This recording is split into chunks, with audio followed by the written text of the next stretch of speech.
Noticias 96.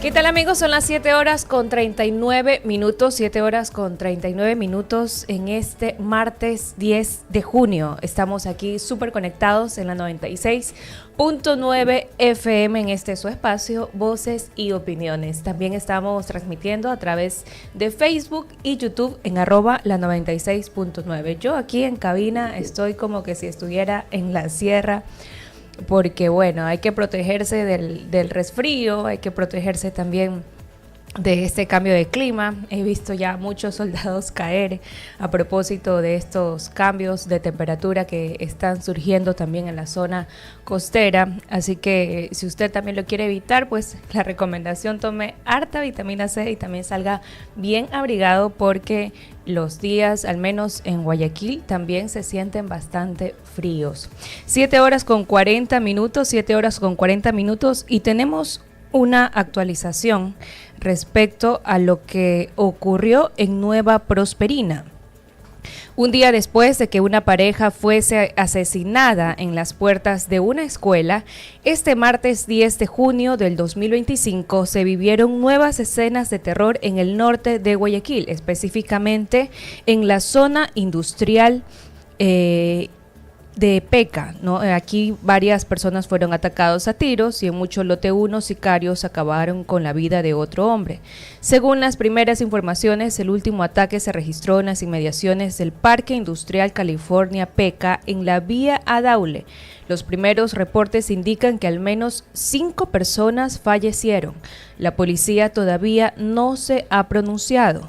Víctor Ordóñez, comandante de la policía en la zona 8, atribuyó el lunes el repunte de los hechos violentos en Guayaquil a que la institución adelanta una intervención focalizada y contundente contra las estructuras de naturaleza criminal.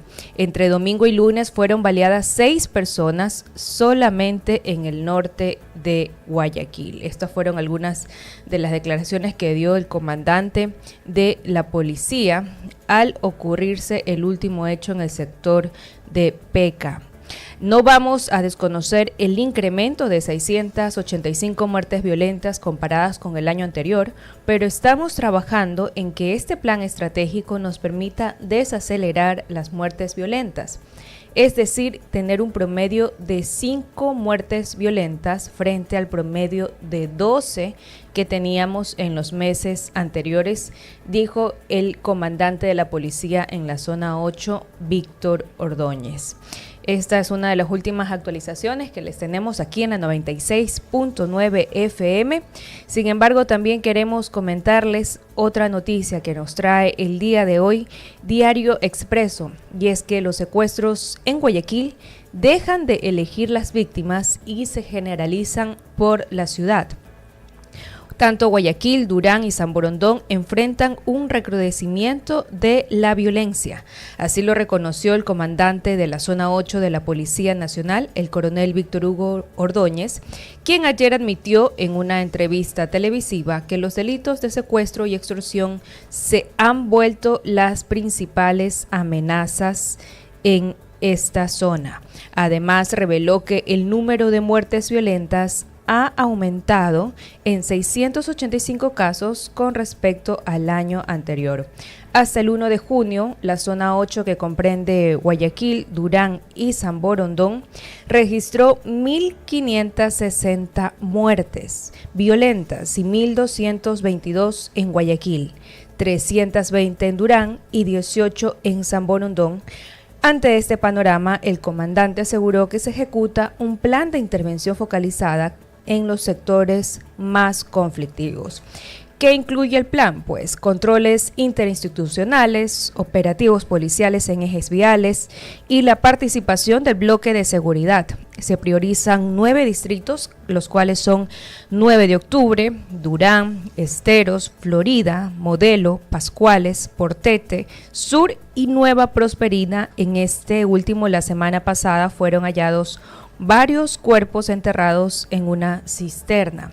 Una de las víctimas fue una ciudadana china secuestrada el pasado 30 de mayo en la ciudadela Marta de Roldós.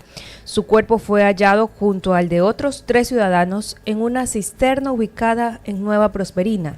Lo que generó aún más indignación fue que los 2 detenidos inicialmente por este crimen, Byron Steven Méndez Villavicencio, alias La Pinky, y Jorly Ariel Portocarrero Mera, alias Cocacho, fueron liberados pocas horas después de su captura, pese a que habían confesado haber participado en el secuestro. El hecho provocó un cruce de versiones entre el Consejo de la Judicatura y la Fiscalía. Mientras la Judicatura afirma que el juez Juan Pablo Pulgarín solo acató el pedido de medidas alternativas solicitados por el fiscal, la Fiscalía sostiene que sí pidió prisión preventiva para uno de los implicados. El abogado penalista Pablo Encalada, en una entrevista con el diario Expreso, calificó como insuficiente la argumentación judicial basada en un principio de igualdad para aplicar las medidas cautelares a ambos detenidos. Esa habría que analizarla, dijo. Pidió una investigación urgente sobre la actuación del juez y del fiscal, considerando el desenlace fatal del caso. Y mientras existen estas malas acciones o malas ejecuciones, debido a que conocemos pues que este caso todavía sigue impune, los secuestros en Guayaquil pues siguen aumentando, y recuerden que ahora ya no son víctimas seleccionadas, sino que son víctimas aleatorias. Y pues todas estas acciones todavía están bajo la vigilancia de la policía. Al menos ya se han priorizado algunos sectores, en total han sido 9, en donde se han detectado pues esta alza de secuestros, al menos en la zona 8, Guayaquil, Durán y San Borondón.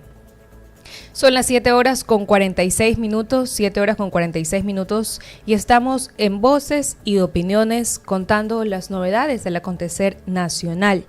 Luego de que el 4 de junio pasado la jueza de la Corte Nacional de Justicia, Daniela Camacho, vinculó al caso Ligados al ex candidato presidencial de la Revolución Ciudadana, Andrés Arauz, a Raúl González, quien fue electo superintendente de bancos en 2022, aunque se anuló su designación en la justicia ordinaria, y a la exasambleísta de la RC, Esther Cuesta, la semana que se inició ayer será clave en las medidas cautelares dispuestas contra los 3.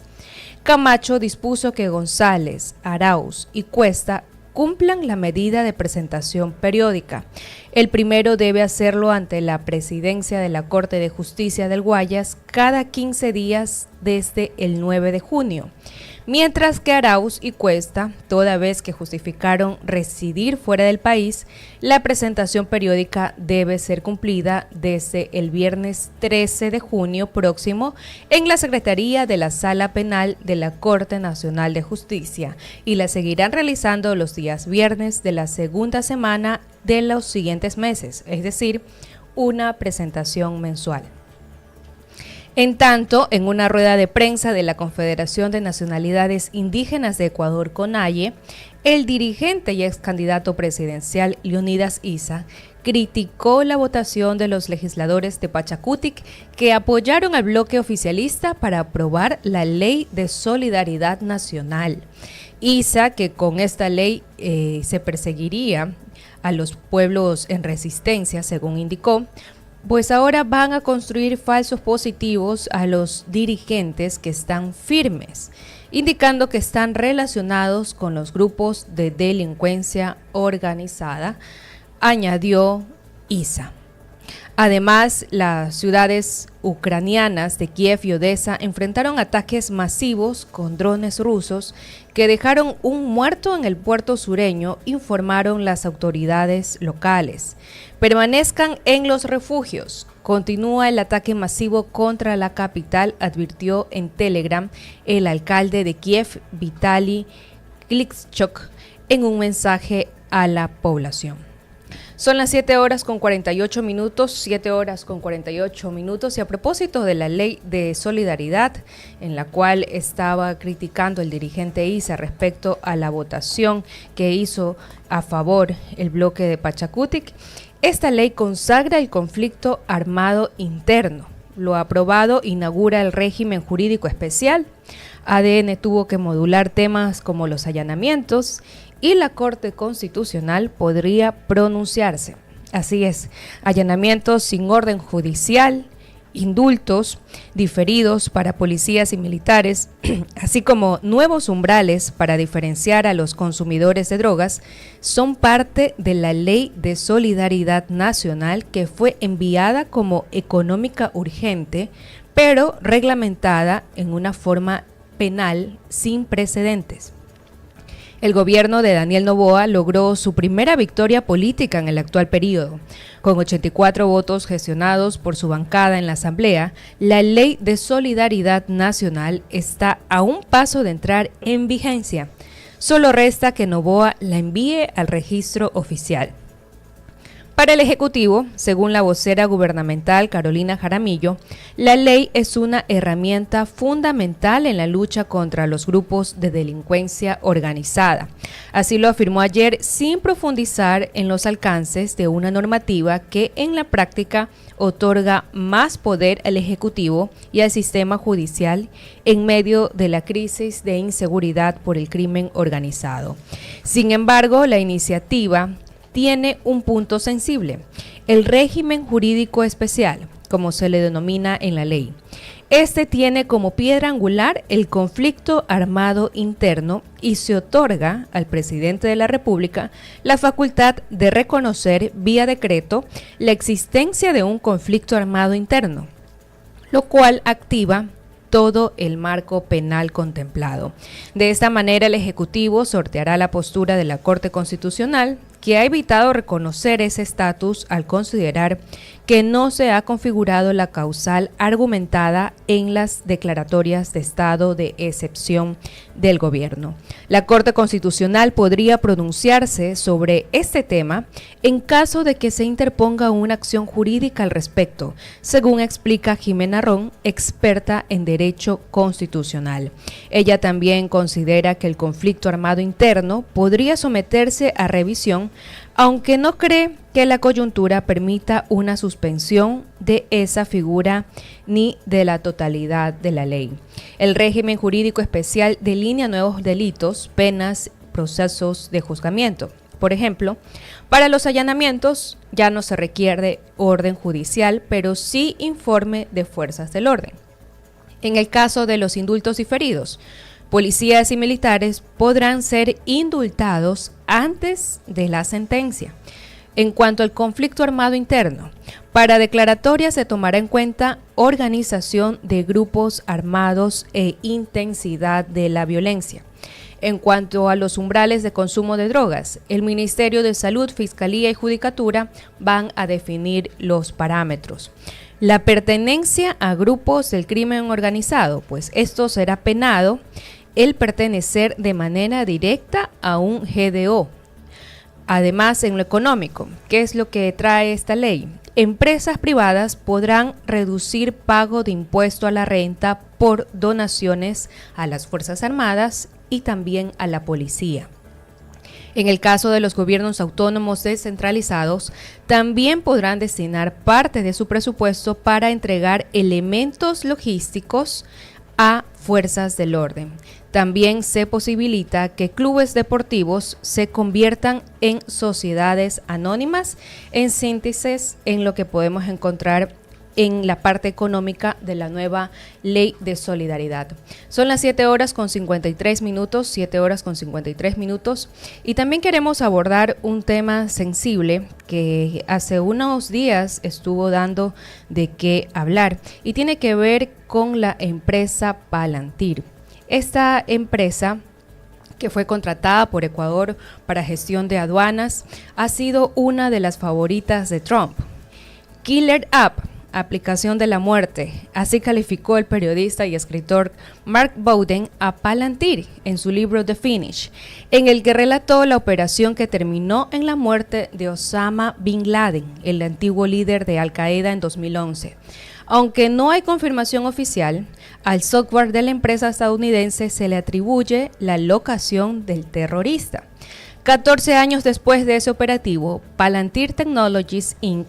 se ha convertido en una de las empresas líderes mundiales en análisis de datos e inteligencia. Y el 29 de mayo de 2025 firmó un contrato con la Corporación Nacional de Telecomunicaciones, CNT de Ecuador.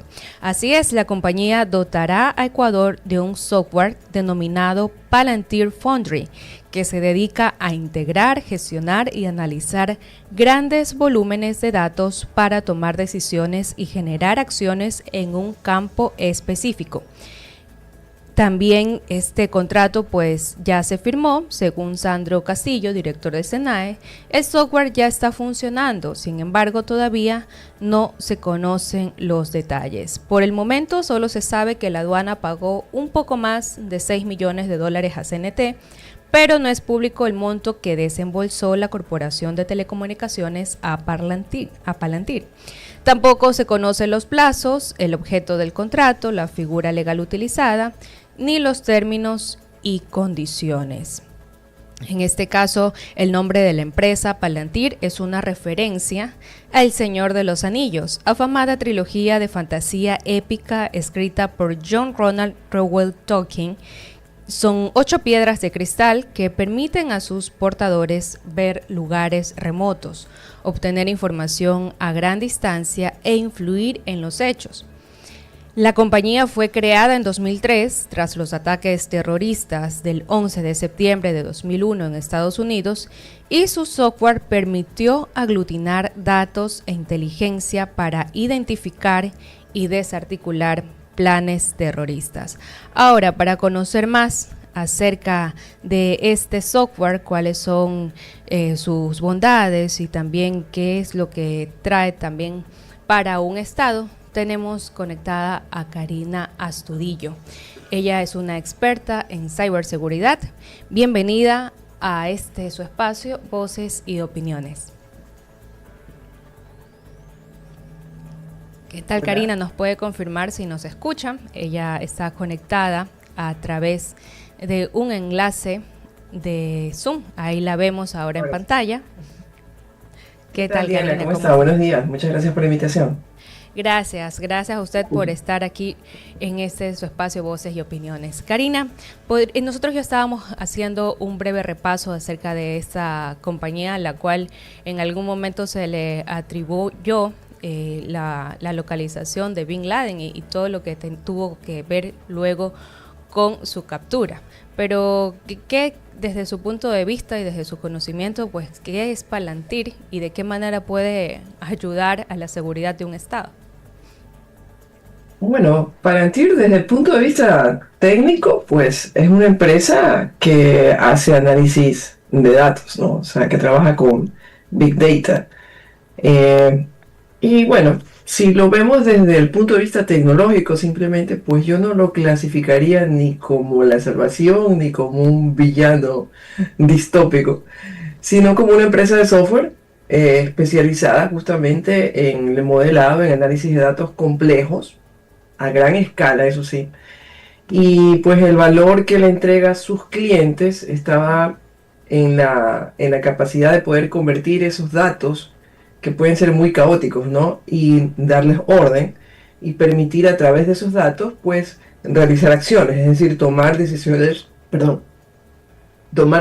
informadas, ¿sí? Es decir, transforma esa data en conocimiento que es accionable, ¿sí? Especialmente en estos contextos, pues, de alto riesgo, de incertidumbre, como son el tema bélico, la parte de guerra, la parte también financiera, porque muchos de los clientes de Palantir son del sector financiero. Uh-huh. Eso es lo que hace, ¿no? Ahora, si ya lo vemos desde el punto de vista ético, qué sé yo, moral, de si lo que hacen los usuarios de esa data con lo que les entrega la empresa, pues es correcto o no es correcto, eso ya es otra cosa, ¿no? Ujú. Pero desde el punto de vista técnico, eso es lo que hacen. O sea, lo que ellos hacen es modelado de datos, análisis de datos. Ujú. Correcto. Ahora, esto pues tiene, digamos que carta abierta de un estado, ¿no? En este caso, por ejemplo, Ecuador es el que decide hasta qué punto llega y hasta qué punto no. Es lo que tengo entendido. Claro, eso va a depender del entorno institucional, sobre todo, ¿no? O sea, primero la madurez del cliente como tal. Cuando digo madurez me refiero a la madurez digital, ¿no? A la madurez digital del cliente. Y sobre todo en la parte de acciones, pues tendrá que ver con la calidad de la gobernanza que se le aplique, ¿no? Al uso de la plataforma. Ok. Ahora, ¿de qué manera puede ayudar no solamente en temas de seguridad criminal, sino también en temas de importaciones, también de fronteras? ¿Cómo actúa una aplicación respecto a todos estos controles que pueden existir? Bueno, lo que hacen este tipo de herramientas hasta cierto punto es permitir visibilizar cosas que quizás a los humanos se nos puedan escapar, tomar en cuenta todos los datos que les son proporcionados para poder ayudarnos a tener visibilidad de patrones que quizás para un humano no estén claros y con eso poder predecir hasta cierto punto lo que puede pasar y por ejemplo en el caso de controles, poder ayudarnos a ubicar los patrones que están utilizando estas mafias, por ejemplo, para realizar sus acciones. Ahora, por supuesto, esto no es magia, ¿no? Se requiere mucha inversión en alimentar a la plataforma con los datos. Y a esos datos hay que aplicarle cierta limpieza, es decir, tienen que ser datos que agreguen valor. Además es importante que alrededor de esto pues no haya solamente la confianza en la tecnología, tiene que haber también un equipo multidisciplinario, ¿no? Que esté alrededor de esto, que comprendan tanto la parte técnica como la parte ética de los datos que se le van a dar a la plataforma para que a partir de ellos podamos aprovechar ese análisis y tomar decisiones informadas, ¿no? Ahora, ¿qué tan importante es que actualmente los gobiernos estén usando estas plataformas para la seguridad de los países, ¿no? Porque quizás esto ya ha sido algo nuevo, perdón, ha sido algo que ya ha sucedido antes, pero para Ecuador es algo nuevo. Bueno, yo comprendo que existen pues preocupaciones, sobre todo sobre privacidad quizás, em, temas tal vez desde el punto de vista académico se esté pensando que tal vez hay algún tipo de sesgo, ¿verdad? Que pueda haber tal vez una concentración de poder al tener todos estos datos.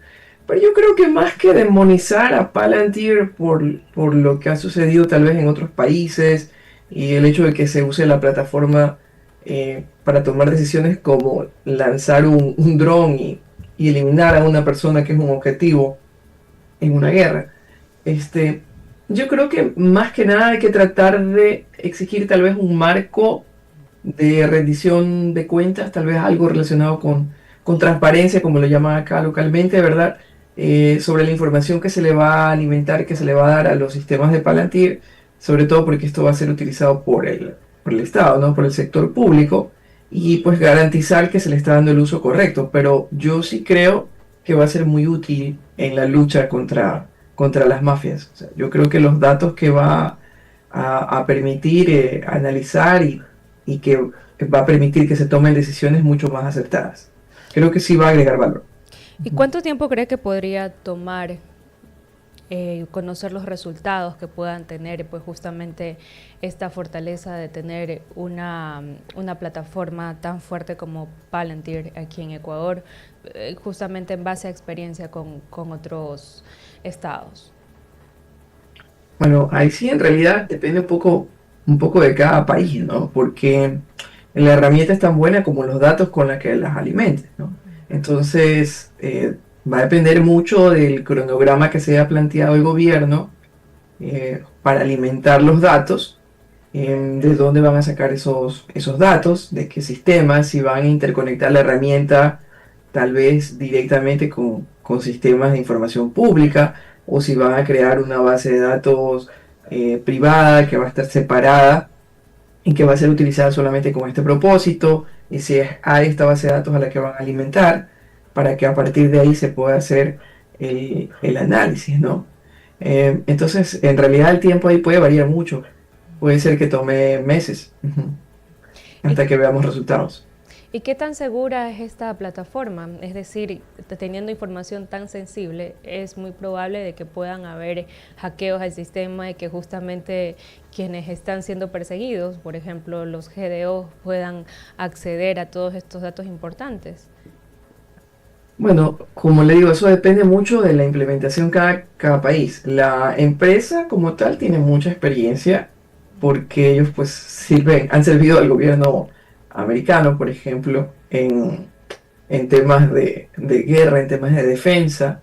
De hecho, la compañía Palantir surgió con el objetivo de convertirse en contratista del DoD de Estados Unidos. Entonces, entiendo yo que las exigencias de seguridad que pide el gobierno de Estados Unidos son bastante altas, así que por el lado de Palantir yo no creo que haya por ese lado la inseguridad.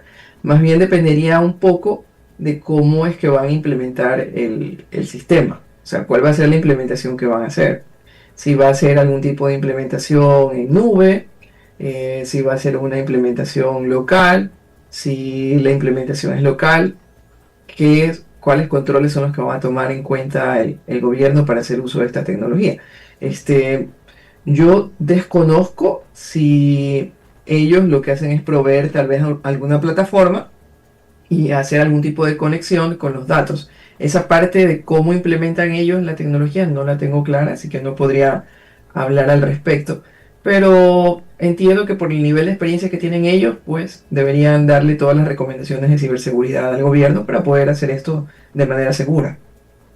Entonces, Karina, en síntesis, podríamos decir que esta herramienta definitivamente sería una aliada para la lucha contra la inseguridad en el país en todos los niveles, pero que en todo caso sí debería existir un marco regulatorio de transparencia y quizás hasta rendición de cuentas más adelante. ¿Es correcto? Sí, es correcto, porque como toda herramienta, el impacto va a depender del uso que se le dé, ¿no? Entonces, esto, sobre todo hay una nueva herramienta de ellos que hace uso de inteligencia artificial, ¿no? Y pues la adopción de la inteligencia artificial en la toma de decisiones es algo un poco controvertido. Justamente ayer publiqué un artículo en LinkedIn hablando un poco acerca de las reglas que se deben aplicar a la IA y los marcos regulatorios. Pero decir que Palantir espía o controla es bastante simplista, y desvía el foco de lo que hace. Entonces, yo creo que como toda tecnología es una herramienta, pues es importante regular el uso que se le dé, estar atento simplemente, ¿no? Pero creo yo que va a traer un impacto positivo. Perfecto, gracias Karina Astudillo, ella es la directora de Academia Hacker, por habernos traído este análisis aquí en Voces y Opiniones acerca de Palantir, esta nueva tecnología que ya fue contratada por el gobierno en la lucha contra la inseguridad en todos los niveles aquí en Ecuador. Por esta participación queremos agradecerte. Gracias, Diana, a ti, muy amable. Son las 8:07, 8:07 en Voces y Opiniones. Es momento de hacer una pausa y al volver tenemos otra entrevista justamente de estos temas de interés nacional. No se despeguen de la 96.9.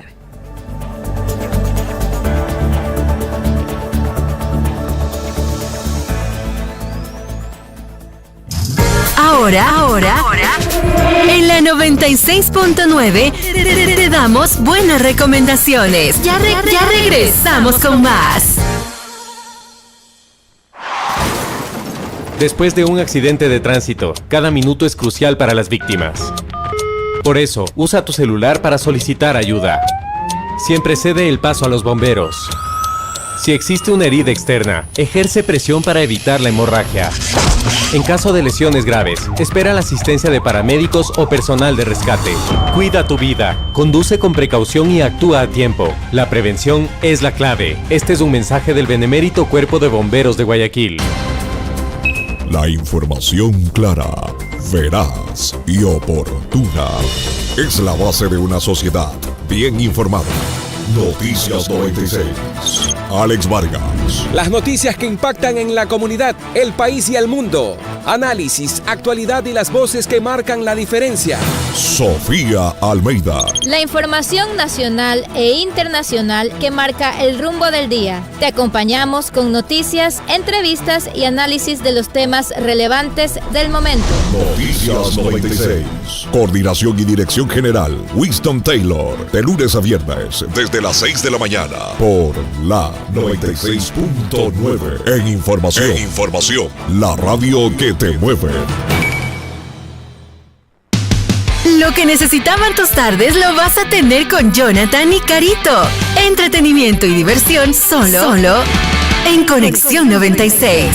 De lunes a viernes, 15:30. Activa tus tardes con Conexión 96 por la 96.9. En entretenimiento, la radio que te mueve.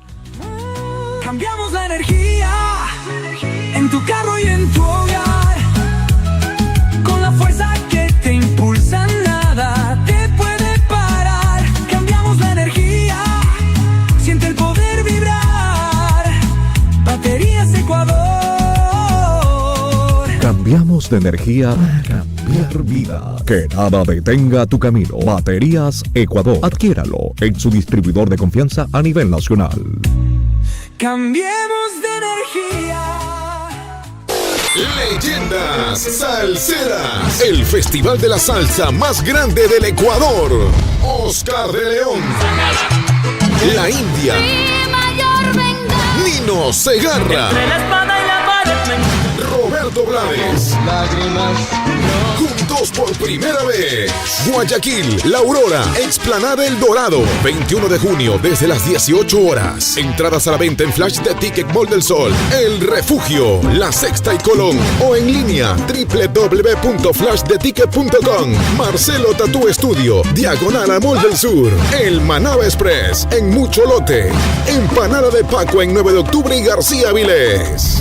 La 96.9, radio oficial de este evento. Los mejores están con los mejores. En la 96.9 te recomendamos lo mejor. La información con un contexto inigualable y diferente. Voces y opiniones de nuestro entrevistado del día. Voces y opiniones. El segmento de entrevistas y análisis de Noticias 96.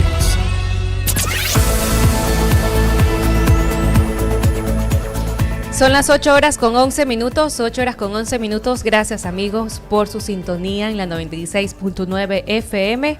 Ahora con voces y opiniones. Queremos comentarles acerca de lo que ocurre en la ciudad. Desde las 6:30, un vehículo que transporta cargas se encuentra con desperfectos mecánicos sobre el paso elevado en la perimetral y Honorato Vázquez, sector de la entrada de la 8. Además, se registró un siniestro de tránsito en la avenida León Febres Cordero frente a Villa Club. Un motorizado en la calzada se visualiza de acuerdo a videos de reportes en redes sociales y por ende también hay bastante congestión de tránsito. Además, se ha reportado también una masacre en Peca, a la altura del kilómetro 10,5 vía Daule, en donde se registraron 5 personas acribilladas. Un poco antes, otro acribillado en Mucholote 1, lo que comentábamos justo al inicio de este espacio informativo. Además, se reporta un caso de muerte violenta por impacto de bala cerca del Mall del Norte y otra persona herida. Así es, amigos, son algunas de las noticias que nos llegan a través de nuestros canales informativos aquí en la 96.9 FM. Por otra parte, elegancia que se nota, distinción que se siente. Cavalieri viste al verdadero caballero. ¿Deseas vestirte con distinción y marcar una diferencia en la forma en que te presentes ante los demás? Entonces debes ir a Cavalieri, el mejor lugar para vestir acorde a la ocasión con elegancia y distinción. Visítanos en nuestros locales ubicados en San Borondón Plaza y en la Ciudadela Kennedy, Avenida Miguel H. Alcíbar. Trajes, corbatas, accesorios y una amplia variedad de texturas esperan por ti. Déjate asesorar simplemente por los mejores. Cavalieri, donde nace el arte de vestir bien. 8 horas con 13 minutos y les contamos que los viaductos de la Pedro Menéndez entran en mantenimiento. Hay cierres nocturnos. 5 pasos elevados ubicados en la avenida Pedro Menéndez Gilbert en el norte de Guayaquil pasarán por un proceso de mantenimiento correctivo. Según el municipio porteño, el objetivo de estas tareas es conservar en buen estado las estructuras. Se indicó que la Dirección de Obras Públicas del Cabildo estará a cargo de la ejecución de estos trabajos, entre los que se incluye el retiro y reemplazo de juntas de dilatación dañadas, la reparación de barandas y de los dispositivos de contención deteriorados. Las cuadrillas de obreros también realizarán tareas de limpieza general en los viaductos de esta zona de la ciudad mediante hidrolavado. El primer viaducto que será atendido es el que conecta las avenidas Pedro Menéndez Gilbert y Benjamín Rosales. Se espera que el trabajo de mantenimiento en este paso elevado culmine en 3 semanas. Las labores estaban programadas para comenzar la noche de ayer. El siguiente paso elevado que entrará en mantenimiento será el que enlaza la bajada del puente de la Unidad Nacional con la avenida Pedro Menéndez Gilbert. Luego seguirán los 3 viaductos ubicados en la intersección en la avenida Carlos Luis Plaza Dañín.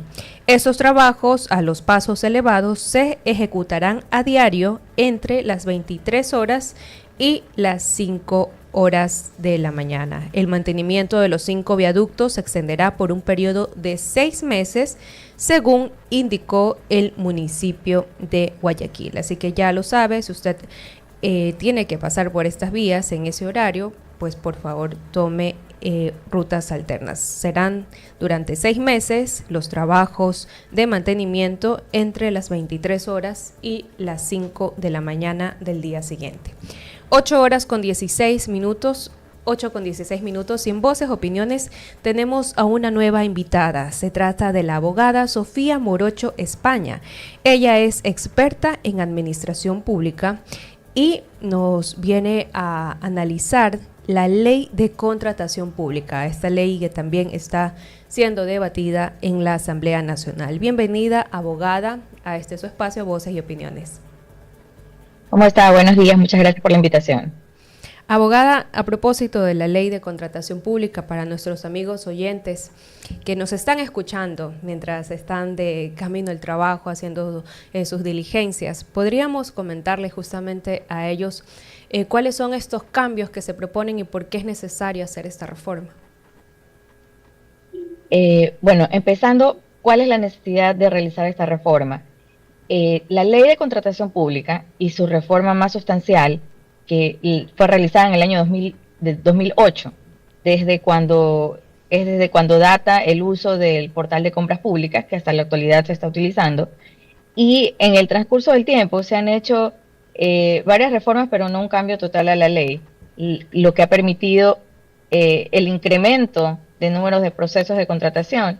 En la actualidad son alrededor de 23 procesos de contratación, de los cuales dentro de ellos se subdividen a más procesos, llegando a un número de aproximadamente 42.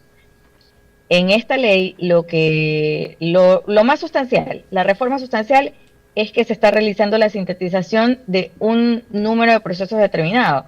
En el caso de la consultoría, teníamos 3 procesos de contratación, que son la contratación directa de consultoría, la lista corta y el concurso público. La reforma lo que propone es que ahora todas las consultorías se realicen a través del proceso de concurso público. Y en el caso de los procesos de menor cuantía, de cotización y de licitación, lo sintetiza a que todos los procesos que se realizaban a través de esa modalidad se realicen ahora solo por licitación. También hay una descripción nueva de la subasta inversa electrónica, que es otro tipo de procesos de los más utilizados dentro del portal de compras públicas, en el cual la modificación nos indica que el resultado de la menor cuantía tiene que realizarse a quien ofrezca el menor precio.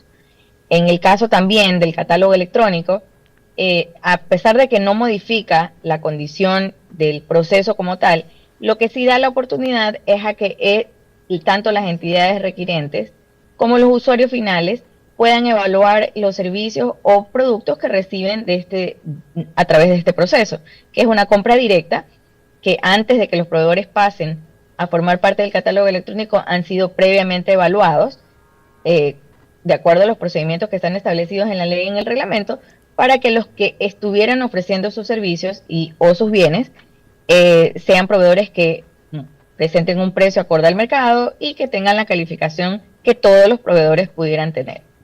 Correcto. Estamos en diálogo con la abogada Sofía Morocho España acerca de la ley de contratación pública. Nos acaba también de indicar cuáles son estos cambios o estas propuestas. Y algo de lo que se venía hablando en días anteriores tiene que ver con que actualmente se conoce que hay incluso un porcentaje, ya un margen establecido en cuanto a corrupción por los contratos públicos. De todo esto que hemos mencionado, ¿de qué manera podría ayudar a que sea más transparente y que no se vuelvan a cometer errores como lo que están pasando ahora? Más que errores son, ya malas intenciones respecto a que se lleven, por ejemplo, un porcentaje del contrato establecido en determinada obra. Bueno, uno de los puntos que también este proyecto hace es fortalecer la tarea de control del CERCOP, que es el ente rector de la contratación pública en el Ecuador. La participación del CERCOP incluso puede ser hasta en la fase preparatoria del proceso. Si se encuentra algún tipo de observación que pudiera contravenir la normativa vigente, el CERCOP tiene la facultad de intervenir y de realizar las observaciones o remitir a las autoridades pertinentes, porque recordemos que el CERCOP, como lo mencioné, es el ente rector de la contratación pública. Sin embargo, en el caso de las diferentes estadísticas que indican que se han cometido actos de corrupción a través de la contratación pública, también están llamadas las otras entidades de control a que realicen las sanciones y las tareas que les correspondan. El proyecto menciona que la Contraloría no pierde sus facultades de revisión del proceso, es más, está llamada a que haga los análisis que correspondan a través de las herramientas que el CERCOP ahora va a ofrecer a través de del desarrollo de tecnología nueva que se va a incorporar al portal. ¿Qué es lo que quiere decir? Que si en el proceso, tanto en la parte preparatoria como en la parte precontractual, el CERCOP descubre algún hallazgo, hace alguna observación, la Contraloría también puede hacer sus informes en el ámbito de sus competencias, o si en el caso de que existiera algún indicio del cometimiento de algún delito, la Fiscalía también está llamada a actuar por la alarma y la alerta que haría el CERCOP. Ahora sabemos que toda ley, al igual que todo en la vida, puede ser perfectible. ¿Qué otras cosas a su consideración se deberían incluir o mejorar también en esta ley? La ley es un proyecto positivo, tiene una cara muy positiva a mejorar la contratación pública. Sin embargo, considero que no es completa. No es completa en el sentido de que si la intención es sistematizar todos los procesos de contratación, optimizarlo, debería hacerse una revisión completa a la ley de contratación pública vigente.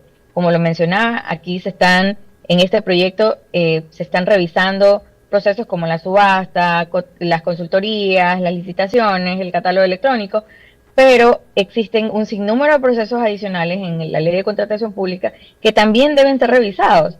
En la motivación del proyecto de ley se menciona el tema de la incidencia en los procesos de régimen especial, que son los procesos en los que se contrata directamente con un proveedor de acuerdo a las circunstancias que la ley nos lo permite.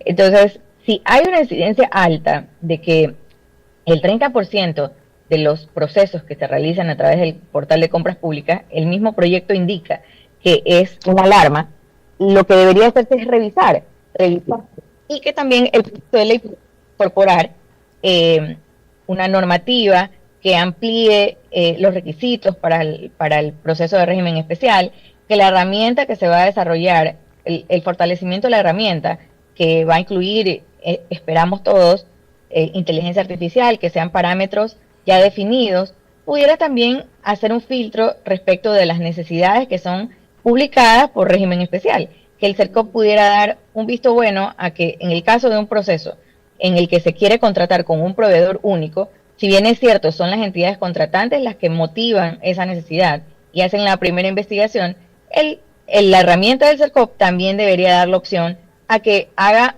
una revisión automatizada y que le dé un visto bueno al proceso. Correcto. Estamos hablando con la abogada Sofía Morocho España, experta en administración pública, acerca de la ley de contratación pública justamente que está siendo debatida en estos días en la Asamblea Nacional. Quizás algo adicional que quiera acotar como a conocimiento de la ciudadanía, nuestros oyentes que están al día en la 96.9. Bueno, en este momento el proyecto se encuentra aún en la Comisión de Desarrollo Económico. Desde los ciertos grupos, organizaciones civiles que trabajamos y que estamos interesados en que estos procesos se puedan desarrollar de una manera más transparente, la invitación es que a la ciudadanía se involucre, que sepa de qué se trata el proceso, que las observaciones que se puedan realizar de los diferentes grupos que participan día a día dentro de estos procesos sean comunicadas o se busca el mecanismo para que la Asamblea también los pueda escuchar. Como le decía, este es un proyecto positivo, pero lo podríamos ampliar. Antes de que se posicionara esta Asamblea, se presentó un proyecto de reforma a la Ley Orgánica de Contratación Pública. Hay muchas cosas que podrían ser rescatables porque, como lo mencioné al inicio, la ley data del 2008, la automatización data desde el 2008, pero desde esa época acá los cambios han sido radicales respecto a tecnología y también a la dinámica de la economía. Lo que se debería buscar, el objetivo que se debe verificar que se cumpla, es que la economía también se dinamice y que se invite a que los proveedores puedan participar dentro de todos los procesos, que haya un catálogo más amplio para elegir productos y servicios para el Estado que nos brinden más eficiencia, porque el objeto de la contratación es no solamente encontrar un servicio o bien económico, sino que realmente sea funcional y sea eficiente para la administración pública. Perfecto, abogada, muchas gracias por traernos su análisis y su punto de vista aquí en Voces y Opiniones. Muchas gracias a ustedes por la invitación y espero que para el público que nos escucha haya quedado un poco claro de qué se trata el proyecto. Sin duda ha sido así. Gracias a la abogada Sofía Morocho España, experta en administración pública. Son las 8:26 aquí en Voces y Opiniones y aún tenemos más información para ustedes. Los couriers buscan ahora frenar la tasa del $20 por paquetes 4x4. La Asociación Ecuatoriana de Empresas de Mensajería, Expresa y Courier quiere discutir y encontrar mecanismos que ayuden a reducir la tarifa de $20 por cada paquete de productos importados bajo la categoría B del régimen 4x4 que impuso el Comité de Comercio Exterior COMEX y que entra en vigencia el próximo lunes 16 de junio. Para ello, ACEMEC ha solicitado con respuesta favorable la reactivación de las mesas de trabajo con el COMEX, con el único propósito de encontrar mecanismos que beneficien tanto a la ciudadanía como a los diferentes gremios involucrados y, por supuesto, al Estado, detalló ayer el gremio de mensajería en un comunicado. Esta imposición de tarifa de $20 para cada paquete de productos que compren los ecuatorianos en el exterior a través de plataformas como Shein o Temu, por citar ejemplos, y que pese 4 kilos y que no cuesten más de $400, anunciado por el gobierno y el Servicio Nacional de Aduana del Ecuador, busca frenar el crecimiento desmedido de importaciones bajo esta modalidad. Pues también ayer en una entrevista radial, el viceministro de Producción, Andrés Robalino, indicó que el 82% de estos paquetes 4x4 son para negocios cuando el sistema fue creado para uso personal. El viceministro precisó que las compras realizadas a través de este mecanismo sumaron aproximadamente $550 millones en 2024. De este total, alrededor de 460 millones correspondieron a paquetes que fueron destinados para la comercialización. En su comunicado, ACEMEC indica que las mesas técnicas son para alcanzar un acuerdo que considere la visión técnica del gremio y que, si bien protege a la industria nacional, también beneficia los intereses de la ciudadanía, sin limitar su derecho a acceder a productos que no están disponibles en el país y sin incentivar el uso incorrecto del sistema 4x4 y la generación de negocios informales. Es decir, que ahí hay un desafío pues para encontrar ese punto medio en donde no se sientan afectados ni los couriers, ni obviamente la ciudadanía que hace las compras, ni tampoco la industria textil y de calzado, que fue una de las razones por las cuales el gobierno adoptó imponer una tasa de $20 a estos paquetes que se traen a través de plataformas de comercio electrónico, conocido como la categoría B 4x4. Son las 8:29 minutos y este martes Ecuador va por la clasificación. Busca ganar en Lima después de 16 años. La selección de Ecuador visita a Perú este martes 10 de junio en el Estadio Nacional de Lima por la fecha 16 de la eliminatoria sudamericana al Mundial de 2026. El equipo dirigido por Sebastián Becasese llega a este partido con 24 puntos, segundo en la tabla de posiciones, mientras que los peruanos son penúltimos al borde de la eliminación. Ecuador ha jugado 8 partidos de visitante frente a Perú por las eliminatorias sudamericanas, con 2 partidos ganados, 3 empates y 3 derrotas.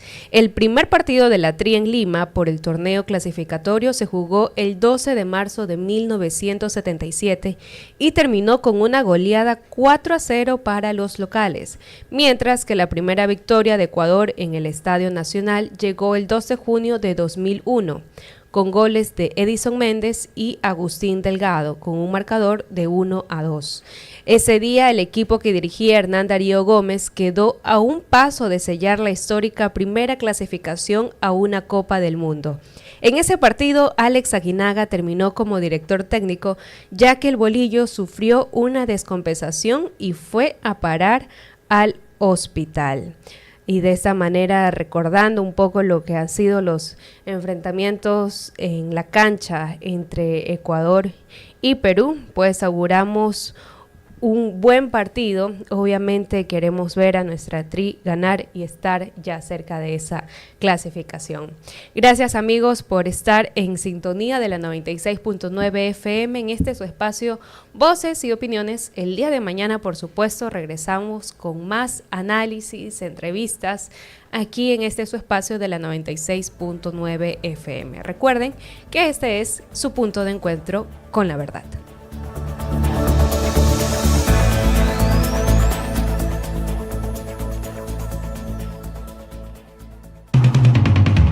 La información con un contexto inigualable y diferente. Voces y opiniones de nuestro entrevistado del día. Voces y Opiniones, el segmento de entrevistas y análisis de Noticias 96.